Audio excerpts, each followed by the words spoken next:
The 3rd of August, 1987. A warm summer night on the Carolina coast. Crickets sang under a crescent moon. Waves lapped gently against the shore. At a beachfront rental in the quiet town of Cape Argo, North Carolina, 3 friends in their 20s, Emma Blake, Jackson Rivera, and Theo Granger, checked in for what was meant to be a carefree, week-long escape. They brought beach towels, a cooler full of beer, and enough groceries to last them through lazy mornings and late-night bonfires. Neighbors remembered laughter drifting from the deck that evening, music playing low from an old radio. Nothing seemed out of place. But by the next morning, the house was silent. No one answered the door. No one picked up the phone. When the property manager arrived to deliver fresh towels, she found something unnerving. The front door was locked from the inside. Breakfast, scrambled eggs, toast, and coffee was laid out on the table, half-eaten. Their shoes were neatly lined up by the door. All 3 wallets were on the counter, untouched.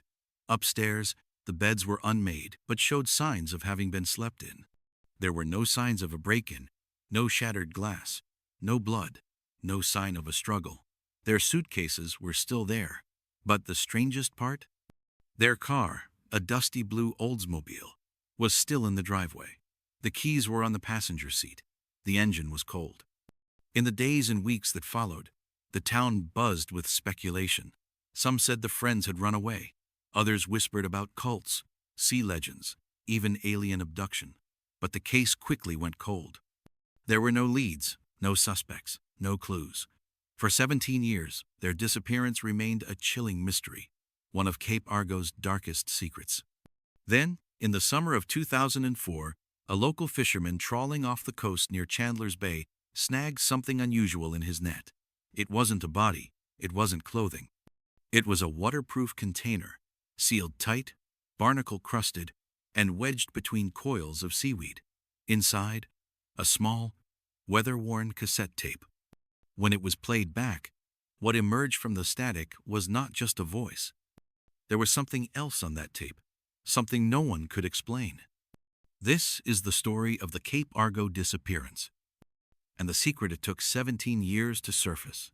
The house was called The Dunes, a pale blue 2-story rental perched on the edge of a wind-scoured beach road, 20 minutes southeast of the Cape Argo pier. Shutters salt-warped and creaky in the breeze. A wraparound porch leaned slightly to the left. White-painted deck chairs faced east, where the sun rose over the Atlantic. Seagrass grew in thick, swaying patches across the dunes, rustling at night, like something alive, whispering secrets no one had asked to hear. It wasn't glamorous. No hot tub, no satellite TV, no luxury linens, just a screen door that banged shut too easily, and floorboards that groaned like old bones when you walked barefoot. But for 3 friends from Durham, Lori, Matthews, Daniel Brooks, and Samantha Vale, it was exactly what they'd been craving. A break, a boundary, a breath. They were all 22, seniors at 3 different North Carolina universities. The trip had been planned in fragments over long phone calls and scrawled notes on napkins. Lori booked the house. Daniel brought the car. Sam brought the wine and her camera, the old kind, a Polaroid that clicked and hissed as it printed. 1 week away. No parents, no classes, no obligations, just the pulse of the surf, the electric hum of cicadas, the warmth of cheap Chardonnay, and each other. They arrived around 4:37 p.m., according to a timestamp found years later on the back of a water-warped photograph retrieved from Samantha's luggage. In the photo, the 3 of them are standing in front of the dunes. Lori is mid-blink. Daniel has a sunburn already starting to pink his shoulders. Sam is laughing, holding a pair of flip-flops above her head like a trophy. Inside, the house was clean but lived in. 2 small bedrooms with mismatched quilts, a kitchen with linoleum curling at the edges, a screened porch that overlooked the dunes and the weathered spine of an old wooden fence that ran straight down to the shore. The ceiling fan in the master bedroom ticked rhythmically every 5 seconds, like a mechanical heartbeat. The fridge buzzed louder than it should. Everything smelled faintly of salt, lemons, and dust. By 6:00 p.m., they'd unpacked. Daniel had set up the boombox. Sam was taking photos of the porch shadows. Lori had found a faded guest book in the kitchen drawer and written, August 3. First night. Hoping for sun, wine, and maybe a tan. No ghosts, please. By 7:30, they were cooking spaghetti. A pan sizzled on the stove. Garlic bread toasted in the oven. The boombox played mixtapes Fleetwood Mac, Talking Heads, The Cure, songs they all knew. Some they sang along to. The last known photo was taken at 9:42 p.m. The Polaroid was found face down on the kitchen counter days later. It showed the table set for 3, candles melting low, plates still full, a bottle of wine half empty, Sam's camera resting beside her plate, lens cap off. And then, nothing. August 4, 1987. The cleaning crew from Shoreline Property Services arrived at 10:12 a.m. They were early. A clerical mistake. The house had been booked through the 10th, but a new supervisor had misread the schedule. Normally, they would have rescheduled, but company policy required a quick inspection the day after check-in, just in case of broken appliances, missing linens, or guest complaints. They knocked twice. No answer. All the windows were latched. The back door was bolted. The front door was locked from the inside. The crew leader, Renee Kessler, retrieved the spare key from beneath a cast-iron frog statue on the porch step. What she found inside haunted her for the rest of her life. It was like someone hit pause on the world, she told investigators later. Like time just froze, and no one pressed play again. In the kitchen, plates sat untouched. A pot of water on the stove was still faintly warm. A bottle of sunscreen had tipped over near the sink. 3 pairs of flip-flops, 1 pink, 1 navy, 1 black rested by the door. The bathroom mirror was fogged. A towel hung damp over the tub. Daniel's watch lay face down on the sink, still ticking. But the house was silent. No signs of struggle, no broken glass, no overturned furniture, nothing disturbed except a chair near the table, nudged slightly askew. And one other thing. The answering machine was blinking. When police arrived shortly after noon, they played back the tape. Messages 1 through 3 were ordinary Lori's mom checking in, a reminder about a surfboard reservation, a missed call from a local pizza place. Message 4 was different.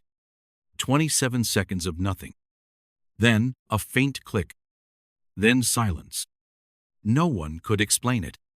There were no bodies, no signs of departure. No footprints in the sand outside. The car remained in the driveway. Keys inside. Radio off. Engine cold. And the cassette? It wasn't discovered until later that afternoon, August 5, 1987, wedged inside the answering machine, in place of the standard tape. The label was missing, the spool partially wound. The audio lasted 4 minutes and 17 seconds. The first 90 seconds were coastal ambiance waves, wind, distant insects. Then Lori's voice, playful, distracted. Okay, wait, just set it there. That way we can listen in the morning. Danny, you're blocking the mic. Then Samantha, laughing faintly. Then Daniel. Still recording? Good. I want to hear the ocean when we're home. Then a pause. Then static. Then something else. At 2:06, a new voice entered, one not matching any of the 3. It was low, dry, mimicked, like someone repeating a phrase they'd heard once in a dream. Perfect. Yes, we hear you.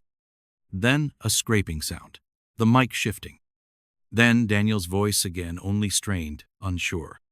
I didn't say that. The tape ended in 7 seconds of silence. Then a loud pop, sharp, jarring, like something shorted out.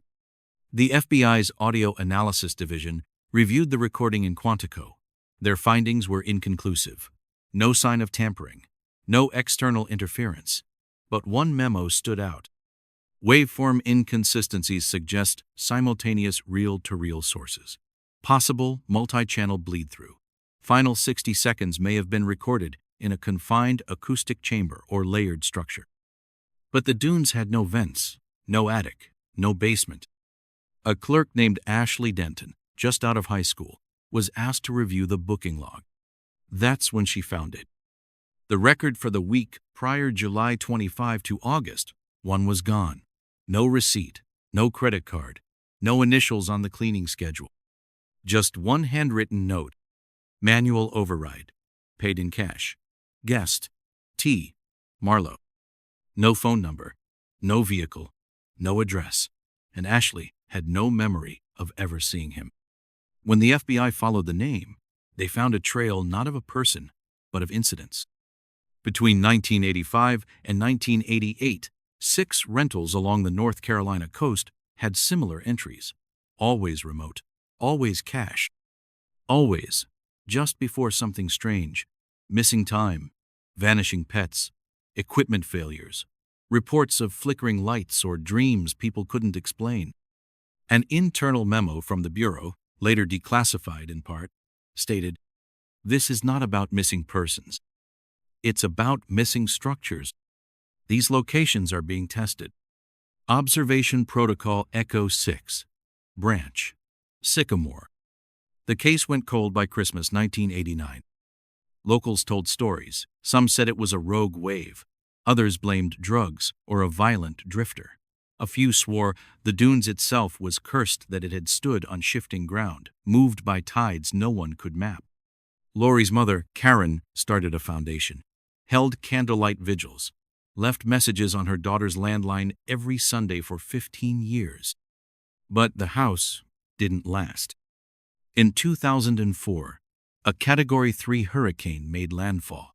It chewed through Cape Argo's coast, dragging entire roads into the ocean. The dunes was torn from its pilings. But when rescue crews sifted through debris 3 days later, they found something intact. A container. Plastic. Water-sealed. Undamaged. Inside, a second tape. And a note in handwriting no one recognized. Night 2. Still listening. Still here. And the voice on this one didn't just know it was being recorded. It was waiting. Detective Martin Hale had worked on coastal disappearances before. Runaways, capsized vessels, kayakers swept out past the breakwater. Sometimes it was just kids sneaking off to avoid consequences, showing up sheepish and suntanned 2 towns over. Other times, the outcomes were tragic but explainable. A sneaker found half buried in kelp. A bloated body recovered days later, miles from where the current had taken it. Once, early in his career, he handled a drowning that was misclassified as a homicide. Grief had twisted into suspicion. The surviving husband practically begging to be blamed just to make sense of the loss. He'd seen the ocean take people in all the expected ways. But this was different. 3 young adults, no signs of struggle, no forced entry, no broken windows or shattered locks. Their car was untouched in the driveway, parked neat and straight like it had been pulled in with care. All doors to the rental house were locked from the inside. Their belongings were still there. Phones, wallets, luggage, halfway unpacked. There was no mess, no spilled drinks, no overturned chairs. It was as if they'd stood up, walked out of frame, and vanished mid-conversation. As Hale would later write in his internal report, this was an absence, not a crime scene. The forensic team spent 3 days combing through the dunes, the 2-story clapboard rental perched just above the tide line. Every room from attic to crawl space was dusted for prints, swabbed for trace, scanned under alternate light sources.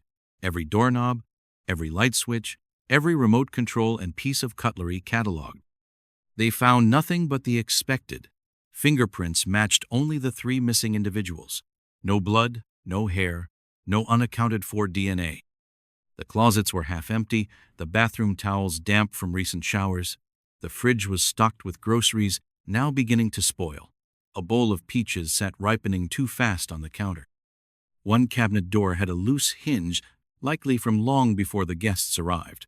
That, the tech noted dryly, was the only sign of damage in the entire structure. Outside, the search extended. A 9 unit was brought in 3 dogs, 2 seasoned handlers.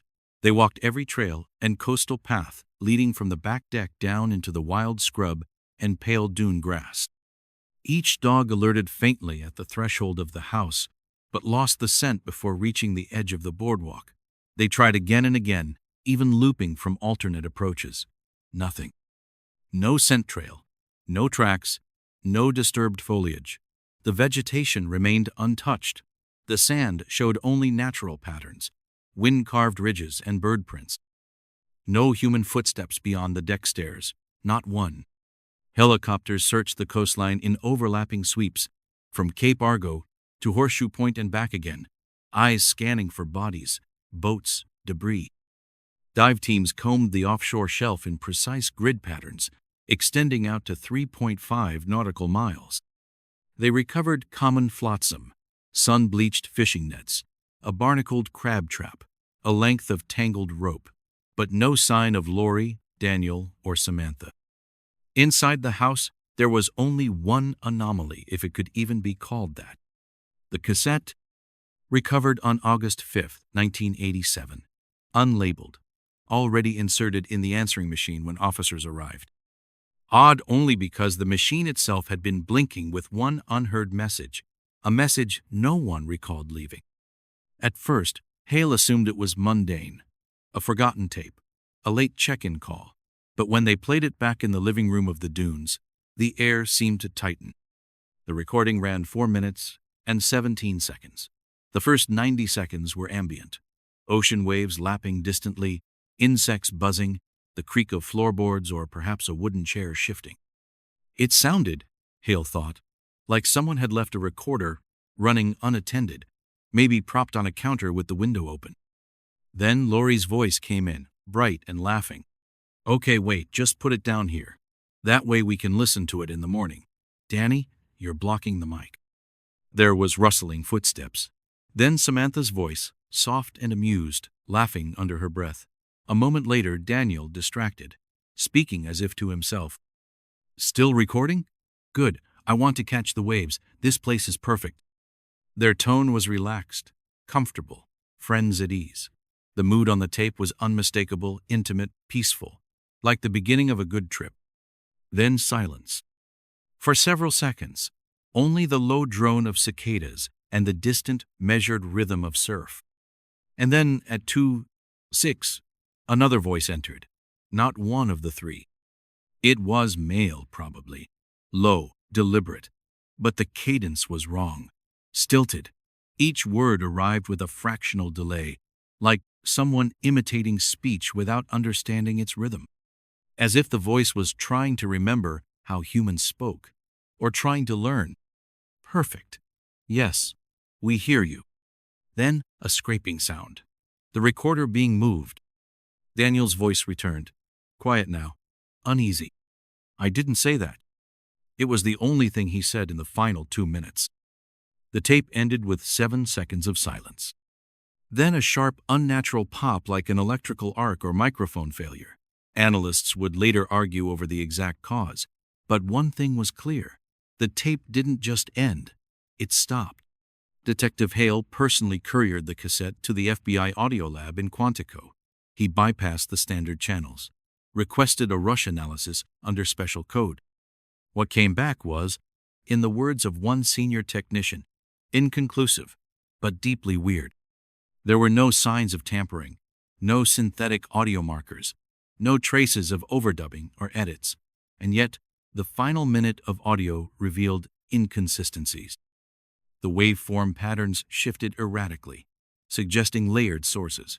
One analyst noted, "Background noise includes mechanical clicking consistent with reel-to-reel equipment, yet spectral fingerprinting implies overlapping acoustic spaces.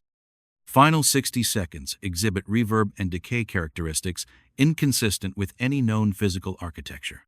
Possible spatial distortion." And one more detail noted in the margin. The house has no vents, no ducts, no central air. This ambient decay shouldn't be possible in a closed structure. Then came the matter of the rental ledger. A junior clerk, Ashley Denton, discovered the gap during routine reconciliation.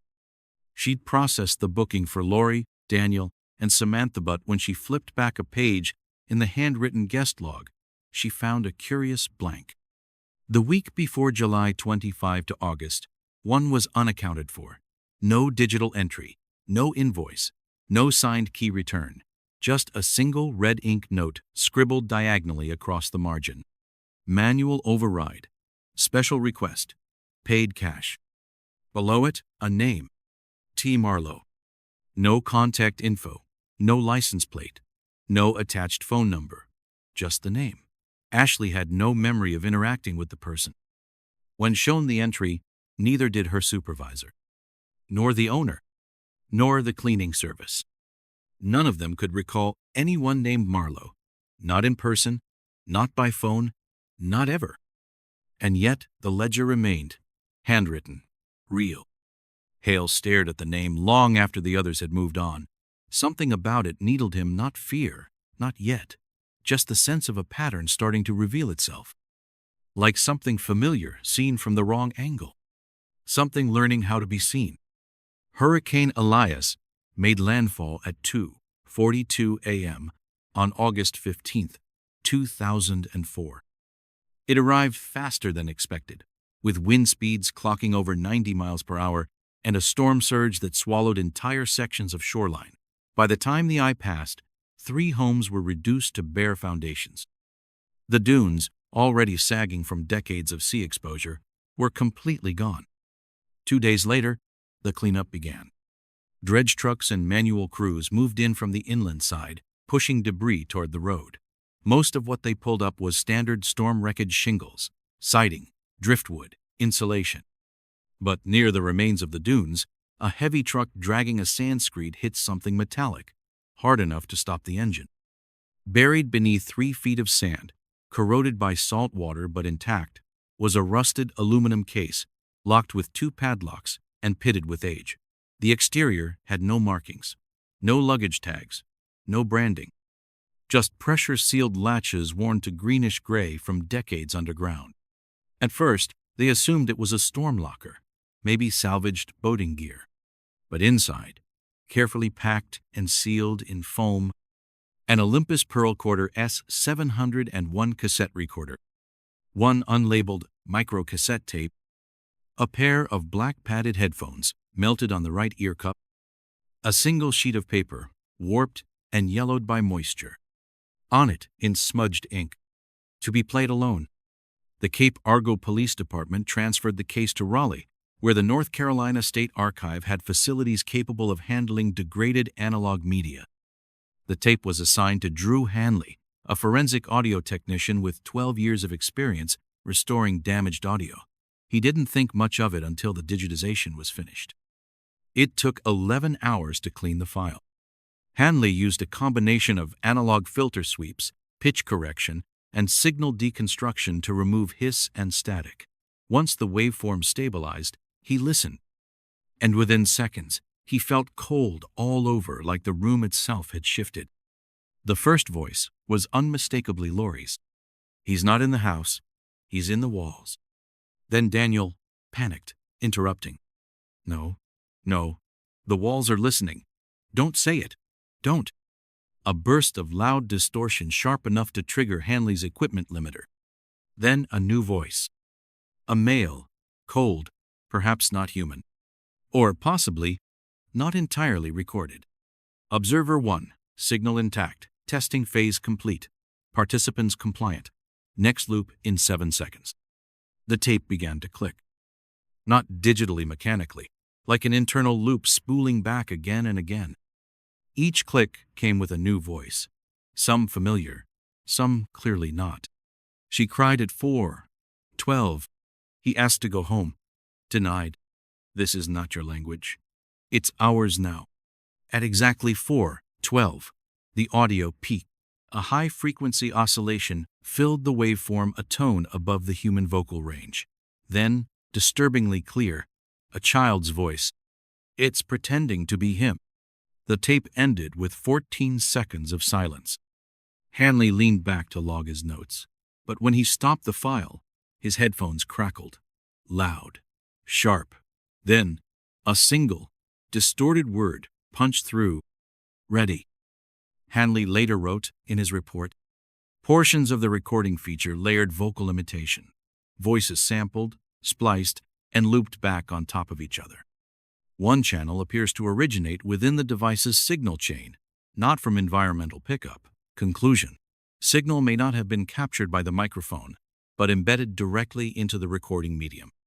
Translation: the voice didn't come through the mic. It came from inside the device. An imitation.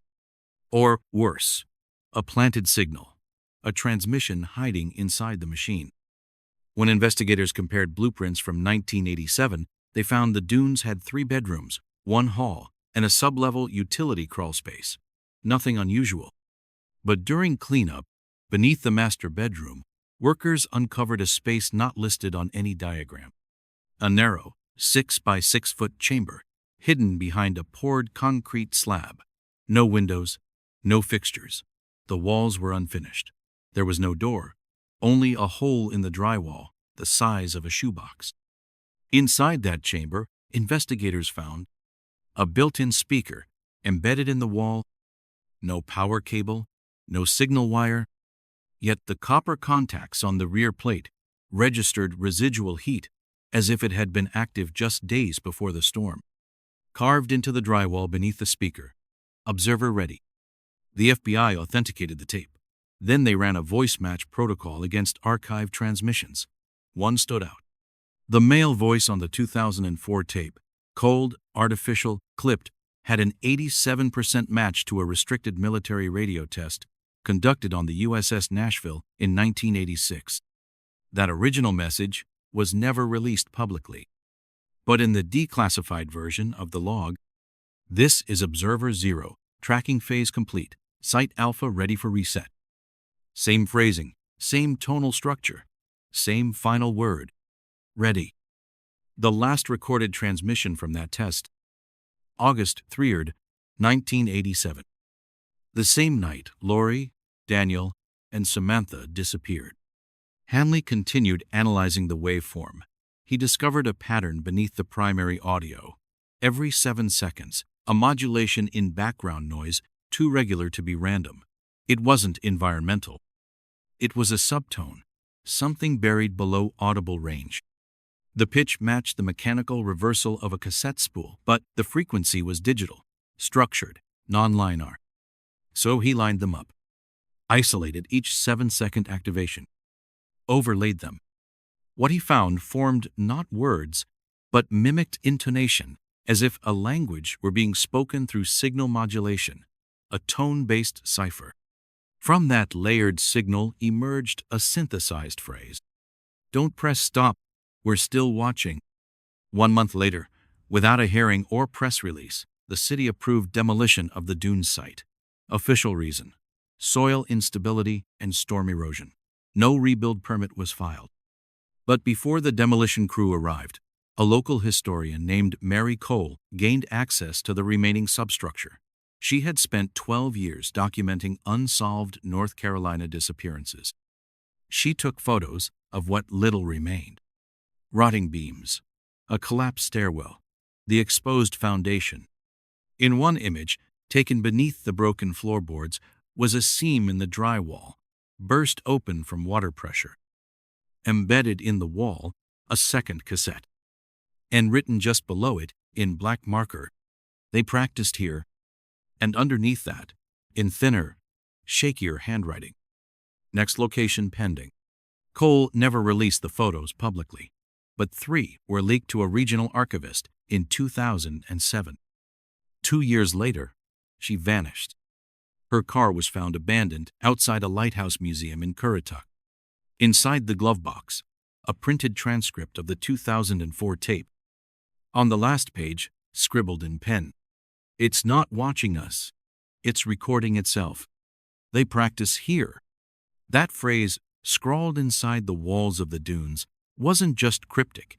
It was deliberate. A signal, a fragment of something larger. It implied repetition, structure, and above all, intent. Someone or something had done this before. Not an accident, a test, a dry run for something more complex, something designed, rehearsed, and, by all appearances, still in motion.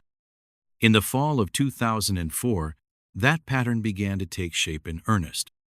While sorting through hurricane-damaged archive materials in a storage wing of the Cape Argo Municipal Building, investigators from the North Carolina SBI unearthed a weather-warped file box labeled Guest Logs, Cape Argo 1987, Backup Originals. Tucked among the receipts, reservation stubs, and manually annotated calendars was a single booking sheet for the dunes, dated July 25 to August 1, 1987. The name listed was T. Marlowe. Handwritten. No ID number, no attached vehicle, no emergency contact, and no initials beside the key issued column. But what drew immediate attention was the annotation written in red ink next to the entry. Request for radio silence, no daily check-ins. Override approved. That override was not standard. It bypassed the property's routine guest call-in system designed to ensure safety in remote rentals. According to Shoreline Rentals' old operations manual, that level of override was only permitted for federal or government-affiliated technical contractors, NOAA, the Coast Guard. In some cases, even black-budget research teams attached to coastal communications drills. But there were no such operations logged in or around Cape Argo during that week in 1987. Not military, not civilian, not even amateur radio clubs. When traced through the Coast Guard's internal documentation, the override request showed no origin point. When questioned again in late 2004, Ashley Denton, the front desk clerk who'd worked summers at the rental office, offered a casual explanation. We were told sometimes the Coast Guard needed isolated spots for signal work, mapping, stuff like that. We didn't ask questions if the cash cleared. And it had. Marlowe's payment had come in full, in person, in an envelope, and in cash. The deeper the team dug, the stranger things got. T. Marlowe's name or alias appeared in at least 6 other verified coastal rentals between 1985 and 1989, scattered along the North Carolina coastline, some far inland from known radar installations. Each rental followed the same template, paid entirely in cash, booked for exactly 7 days. No vehicle record, no ID scanned or photocopied, no follow-up notes or reported guest complaints. And in every case, the week following Marlowe's departure saw a set of recurring anomalies. Power disruptions, unexplained surges, localized blackouts, or transformer failures. Wildlife displacement, coastal animals, crabs, gulls, even raccoons migrating en masse inland without clear cause. Behavioral shifts. In 2 locations, neighbors reported strange lights, auditory hallucinations, and, most chillingly, unexplained missing persons cases classified as drownings or suicides, though no bodies were ever recovered. In each of those cases, Marlowe was never located. He left no fingerprints, no tax record, no military or federal employment link. He existed only in ink and sound. In late 2004, forensic audio specialist Drew Hanley isolated a chilling match between 2 recordings. He ran a comparison between the Cape Argo cassette, specifically the line observer one, signal intact, and a 1986 payphone recording logged at a rental office in Emerald Isle, NC. The voice on that call had been disregarded at the time, filed as a crank call. The man gave no name, asked for continuation approval. The clerk refused. The call lasted 17 seconds. The final words, spoken softly, were, "They'll be ready soon. I'm already inside." Hanley's match result: 91% voice match. Identity: unconfirmed adult male. Alias: Marlowe, T. But the trail didn't stop with audio. In October 2004, archivist Mary Cole, reviewing unprocessed evidence, discovered a sealed property envelope from the original 1987 case. Inside, a roll of undeveloped 35mm film, found in Samantha Vale's duffel bag. It had been stored unopened for 17 years. She developed the negatives. Frame 9 was ordinary at first glance. Samantha, Lori, and Daniel standing on the front porch of the dunes, arms around each other, laughing as the sun dipped behind them. But zoomed in, Reflected in the living room window was a fourth figure. Male, tall, standing inside the house. Face obscured, edges blurry, not from motion but from distortion. A warping of light, a subtle, visual interference. According to Samantha's own journal entry from that day, "It's just us, finally. A week with no one watching. But someone was." Forensics ruled out double exposure. No developer error. No digital artifacts, it wasn't edited. The presence in the photo was real. And the house had only one key. It was still in Samantha's bag when the authorities arrived. The discovery triggered a silent interagency escalation. Federal analysts opened a case under the codename Observer Incursions. They began collecting reports from other coastal towns, similar audio clips, similar vanishings, similar housing anomalies. Their internal memo offered a disturbing hypothesis. Marlowe wasn't the signal, he was the transmitter. The test wasn't technical, it was social, a psychological experiment within isolated architecture, testing human response to looped stimuli, invasive audio layering, and presence mimicry. In a 2009 declassified memo, one line had been highlighted in red. The house was the speaker. They were the signal. The 1984 blueprints for the dunes showed nothing unusual. 3 bedrooms, 1 HVAC unit, and a crawl space. But in 2005, a private contractor who requested anonymity came forward. He'd helped pour the foundation. His sworn statement revealed this. "We were told to install 3 duct lines, dead vents. Didn't connect to anything. Just metal tubes behind the drywall. We thought it was dumb. But the guy paid cash and said it was for acoustic balance testing. When asked to describe them, the contractor said, they weren't built for airflow. They were built to resonate, like the house was supposed to respond." Before ending the call, he added quietly, "The walls, they heard more than we did." In December 2005, a technical review of the second tape found beneath the rubble revealed another hidden layer. At 18B, beneath surface static, Hanley uncovered a whisper track. Just 5 words, spoken softly in Laurie Matthews' voice. "This is not my voice." The waveform was too consistent. No ambient pickup. It hadn't been recorded in the room. It had been embedded. Forensic linguists noted a disturbing truth. It wasn't Laurie's actual voice.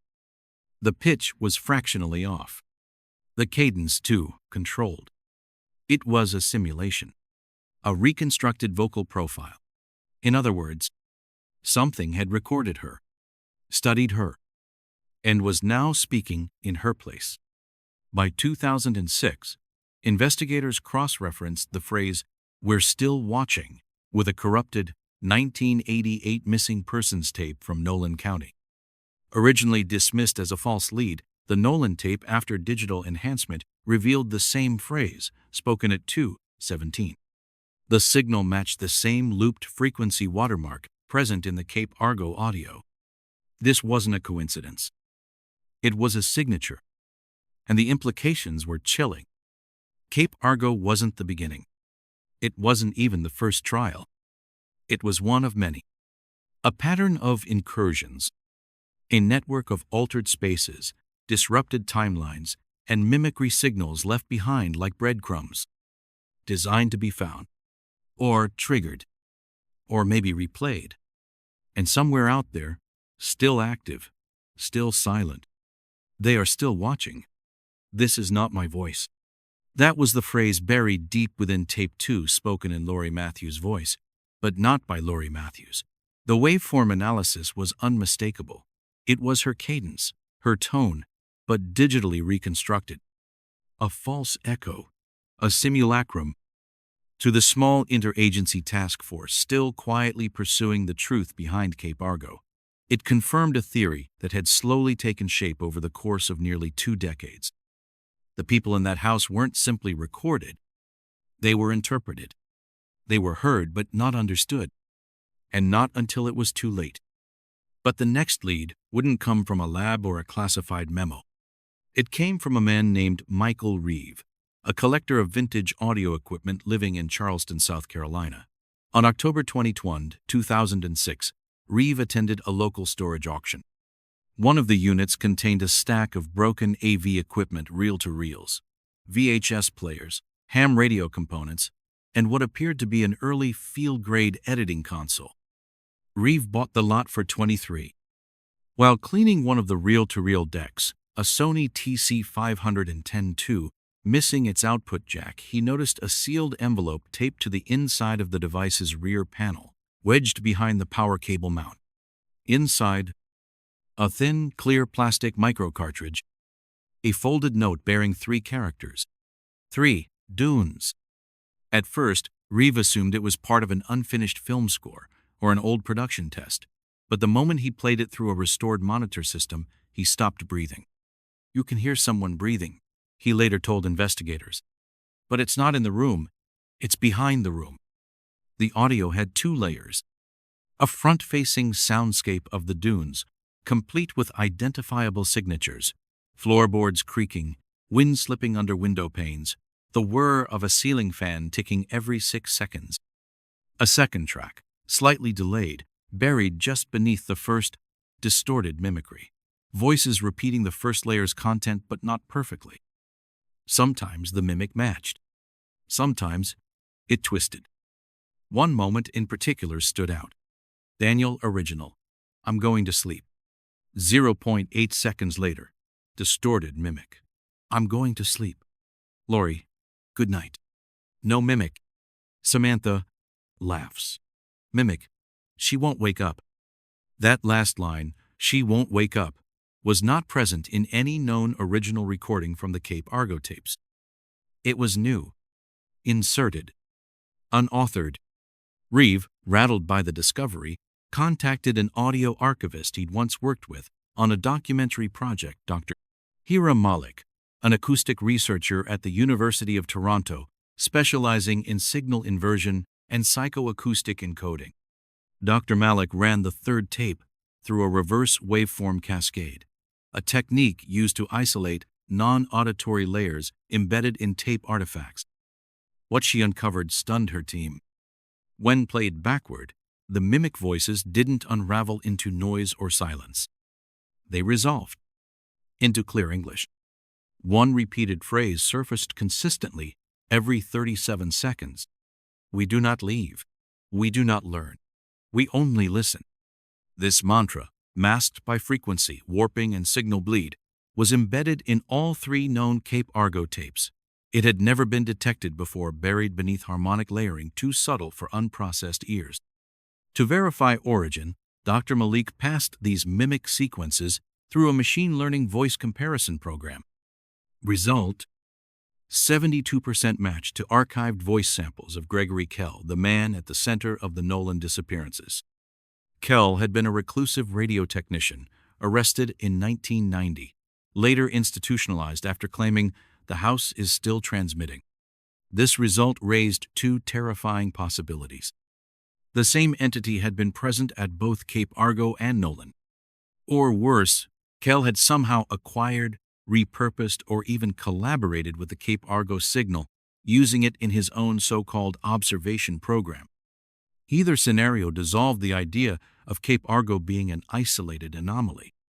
The dots were connecting. Then, another witness emerged. After seeing a local news segment on the 2004 tape recovery, a retired nurse named Emily Stokes contacted the task force. She lived in Wilmington, just 40 miles south, and had worked in the ER at Cape Haven Medical Center in the summer of 1987. She claimed that on July 28th, a young woman entered the ER alone. She had a minor scalp laceration, claiming she'd hit her head while surfing, but something about her demeanor was off. "She was calm," Emily recalled. "Too calm." She kept asking what day loop she was on. When asked her name, she said Laura Matheson, a close but inaccurate version of Lori Matthews. Emily remembered her because of her voice. It sounded rehearsed, like she was reading herself. Hospital records confirmed a walk-in patient on July 28th. No ID, paid cash. Doctor's notes mention flat effect and disorientation. The record listed her as discharged within 45 minutes. The official check-in for the dunes was August 3rd, which meant either Lori had been outside the house before the recorded events began, or something wearing her appearance had been sent ahead. A decoy, a test subject, a signal in flesh. Further analysis of demolition data revealed more. When geophysical soil scans from the site were reviewed post-storm, researchers identified a resonant cavity beneath the foundation not listed in the 1984 blueprints. The cavity wasn't natural. It had perfect radial symmetry and a low-frequency resonance profile consistent with parabolic acoustic design. What did that mean? In plain terms, the house was designed to hear. It wasn't shelter. It was an instrument, a capture chamber. Anything above a whisper could be stored, analyzed, looped. It was never about shelter or comfort. It was surveillance. It was replication. And it had likely been operating for a long time. Then, on November 2006, something new arrived. An unmarked USB drive, mailed anonymously to Mary Cole's private residence in Durham. It contained a single audio file, 13 seconds long. The first 7 seconds, the same synthetic voice heard on the original 2004 cassette, cold, clipped, synthetic. You listened. We heard. Now others will speak. Then 2 seconds of overlapping voices. Lori, Sam, Daniel, not speaking in sync but stacked, each voice trailing the other by fractions of a second. Then, static. Then, a new voice. Unregistered, never heard before. A whisper. Low, male, intimate, calculated. Marlowe has another house. Marlowe has another house. That sentence whispered at the end of the anonymous USB recording. Its voice, hoarse and trembling, triggered a renewed investigation. Not into Cape Argo, as many initially assumed, but into the less scrutinized region of Nolan County, tucked away beneath layers of bureaucratic neglect and geographic obscurity. Specifically, investigators zeroed in on a stretch of rural land once owned by a shell corporation known as Red West Holdings, which had been quietly dissolved in 1993 with no outstanding tax records, no employee rosters, and no listed physical assets. But there was one address, one forgotten line in the ledger. 41 Cinder Road, 12 miles outside Nolan's city limits. Remote, overgrown, isolated. At first glance, it appeared empty. Abandoned scrubland, scattered gravel, rusting wire fencing with no gate and no driveway. Local surveyors had dismissed it as unremarkable. Satellite imagery showed no structure. County zoning maps simply marked the plot with a red X, denoting uninhabitable terrain due to past sinkhole activity. A convenient label, a deliberate misclassification. But beneath the surface, quite literally, something had been constructed. In March 2007, a team of geologists contracted by the state to perform a soil density and erosion risk survey in the area made a puzzling discovery. 4 feet below the topsoil, they encountered an unnatural sublayer, a 30 by 30-foot grid composed of compacted sand and sealed concrete. Laser scanning confirmed geometric uniformity, inconsistent with natural geological formations. It wasn't a septic system. It wasn't part of a storm drainage plan. It wasn't on any architectural registry. And it was deliberately hidden. Ventilation shafts were discovered, capped and buried, but strangely, they led nowhere. There was no access hatch, no staircase, no crawl space entry. Just one piece of exposed evidence, a partially corroded rebar tie beam crossing the central foundation, stamped with an alphanumeric marking, OBV Roan 2. At first, analysts believed it was a serial number, a batch code, but weeks later, a low-level archivist in the FBI's Declassified Facilities Division recognized the prefix. It matched a redacted notation found in an internal document known as the Observer Protocol, a Cold War-era intelligence project focused on the manipulation of auditory environments for cognitive fracture testing. Plainly stated, it was a listening chamber, but not for passive surveillance. This was designed to break people, and it wasn't an isolated construct. Using 3D sonar imaging and infrared ground-penetrating radar, engineers reconstructed the architectural footprint of the concrete structure beneath 41 Cinder Road. What they found was startling. Identical room proportions to the main residence at Cape Argo. Matching crawlspace voids, precisely measured to induce harmonic distortion. A central copper-embedded column, likely for electromagnetic interference modulation. But one critical difference stood out. A corridor, longer than the rest, narrow, marked in faded acoustic notations directly in the foundation, as if someone had once mapped the resonant decay of sound within it. Its length? 7 meters. Estimated sound delay? Exactly 7 seconds. That matched the looping delay embedded in all 3 Cape Argo tapes, a feedback system cycling the same vocal fragments in timed bursts. This wasn't a house. It was a containment unit. Not for people. For voices. For loops. For whatever remained after the subjects were gone. Further investigation into Red West Holdings led to a land permit application filed in 1985. The contractor listed was one T. Marlowe site manager, but there was no trace of any licensed engineer by that name in state or federal registries. His listed address? APO. Box in Dry Branch, Ohio, just 11 miles from where a 4th unidentified audio tape would be discovered 2 years later, sealed inside an abandoned freight car beneath layers of debris and rusted tools. That tape contained one phrase, looped endlessly beneath degraded static. "We're not leaving, we're just learning how to stay." But more on that later. Investigators now shifted focus to the timeline of 41 Cinder Road's last known use, between July 1986 and October 1987. County energy logs showed an anomaly, a power surge in the area every 7 days, precisely timed, each lasting exactly 7 seconds. No grid failures, no storms. Just a rhythmic electrical pulse, as if something beneath the ground was powering up, reaching a threshold, and shutting down again, on repeat. The final surge was recorded on August 3rd, 1987. That was the night Lori, Daniel, and Samantha vanished. Further analysis of the rebar code OBVR1 revealed its true meaning. It wasn't a part number. It was a designation. Observer Room 1, which implied one thing, and one thing only. There were others. Roan was merely a prototype. Assuming a sequential pattern, analysts began searching for evidence of R2, R3, and potentially more. They didn't have to look far.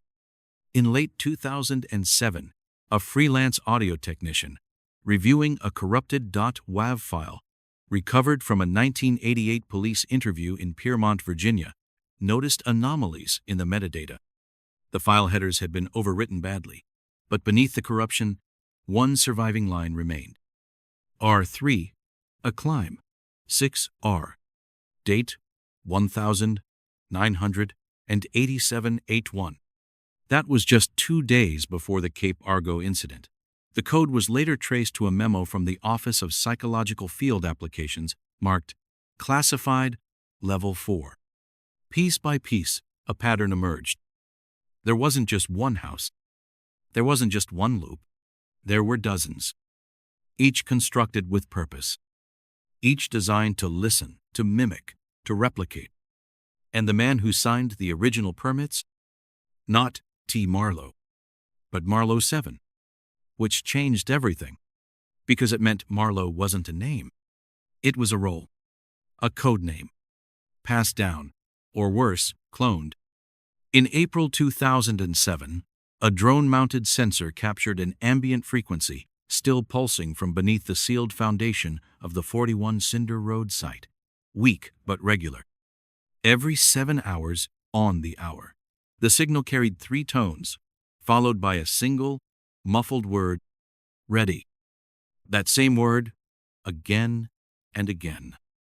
On the Cape Argo tapes, on the Nolan recordings, on fragments retrieved from failed decryption attempts. Always the same tone, the same cadence. A voice, but no longer belonging to anyone. It wasn't a message. It was a signal waiting for a response. And somewhere, something or someone was still listening. Ready. That was the final word pulsing from beneath Cinder Road. A single syllable. Measured, monotone, uninflected. Stretched into the silence like a thread of wire drawn taut across decades. A finality that didn't feel like an end. But it wasn't the last time it was heard. In fact, it never stopped. In early 2024, a group of graduate students operating a community-run oceanographic research station just off the coast of Newport, Rhode Island logged an unexpected anomaly in one of their submerged hydrophone arrays. The system, built to monitor deep-sea currents, whale songs, and distant tectonic disturbances, had detected something out of pattern, something artificial. A tone, exactly 7 seconds in duration, repeating once every 77 minutes, like clockwork. Low frequency, smooth onset, linear decay. No Doppler shift, no ecological match. Initially, the team dismissed it. Equipment malfunction, harmonic bleed from a shipping lane, or perhaps a data buffer looped by accident, an old software bug. But the tone didn't go away. It was persistent, regular, unnatural.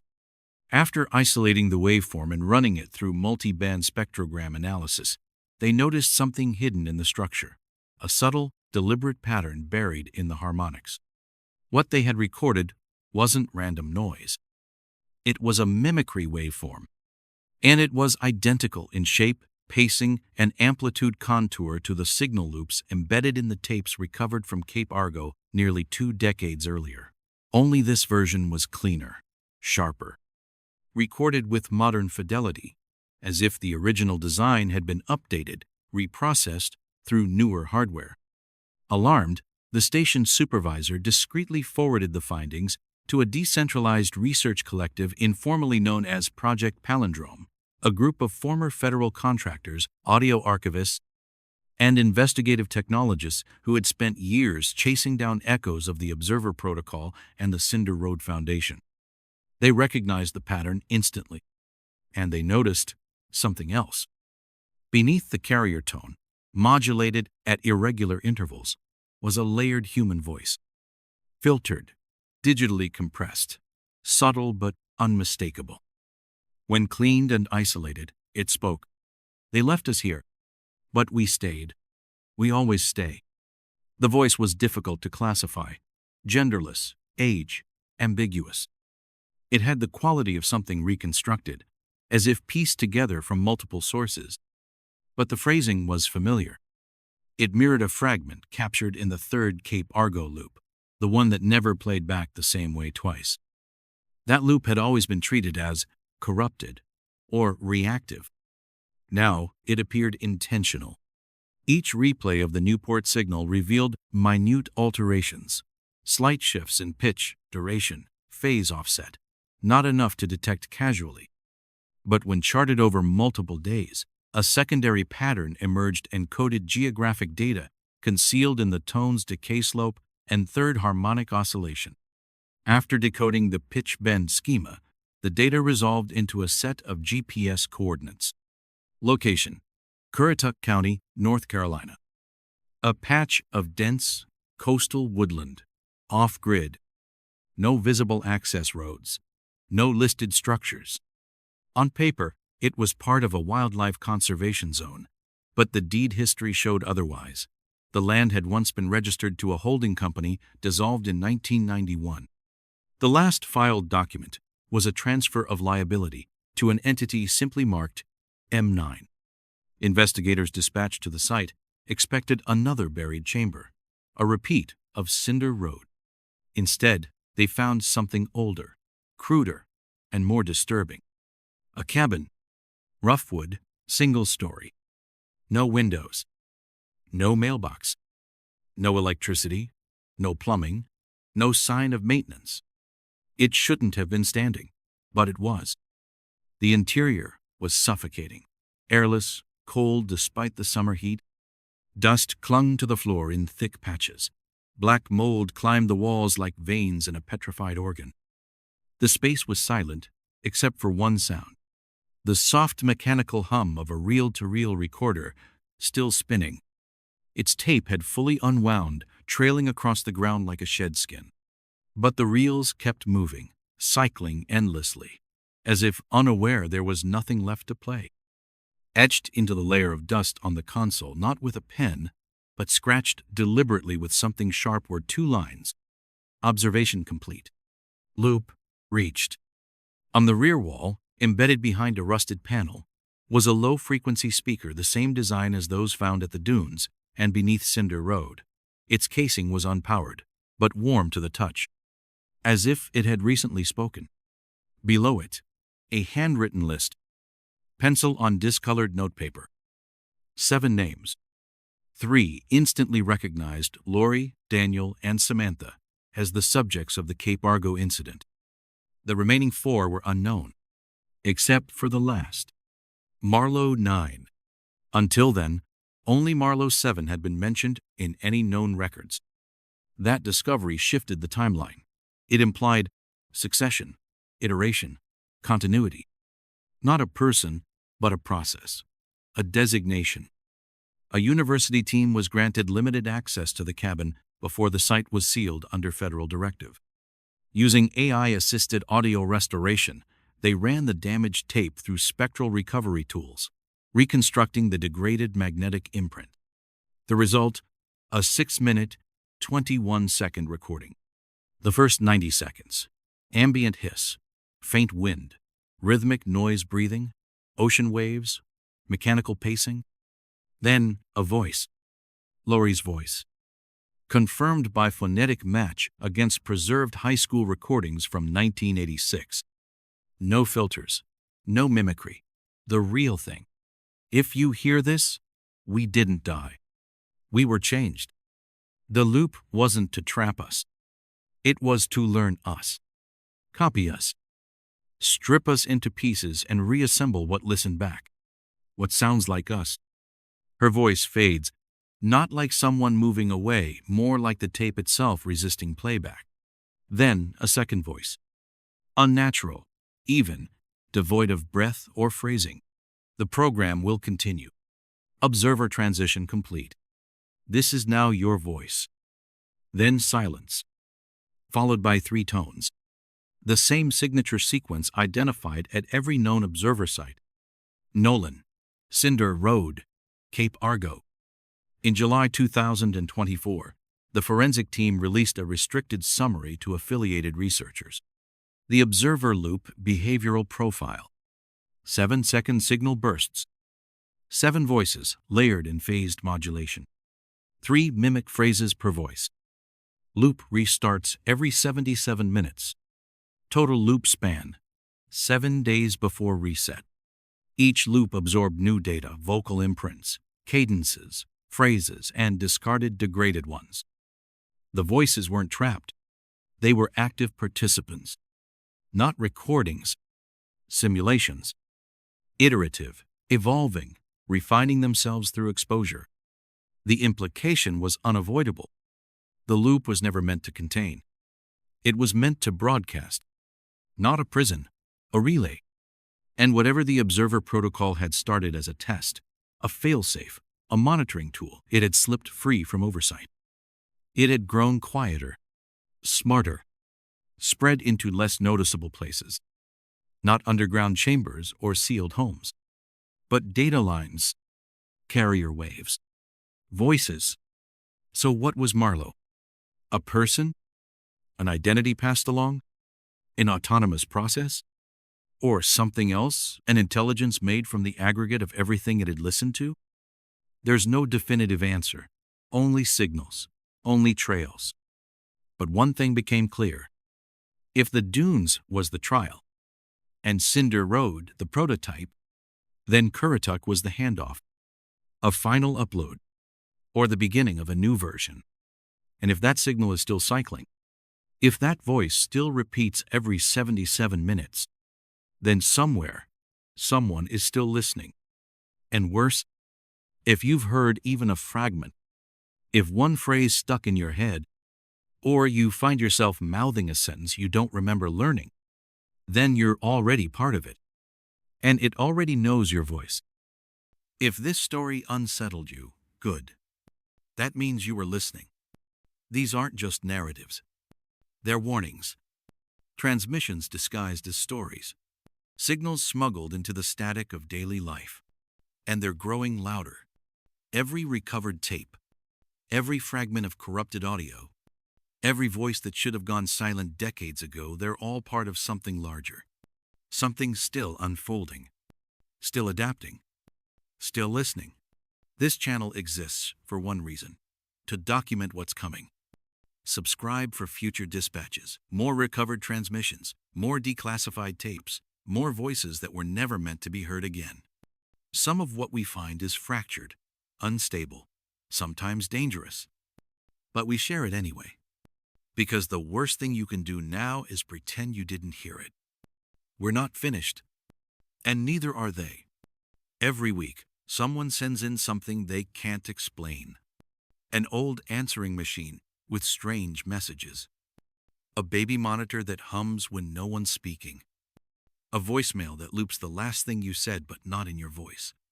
And always the same underlying signature: a low pulse, a mimic phrase, a name half erased. Leave a comment if you have ever heard something that didn't belong. A sound that didn't stop when it should have.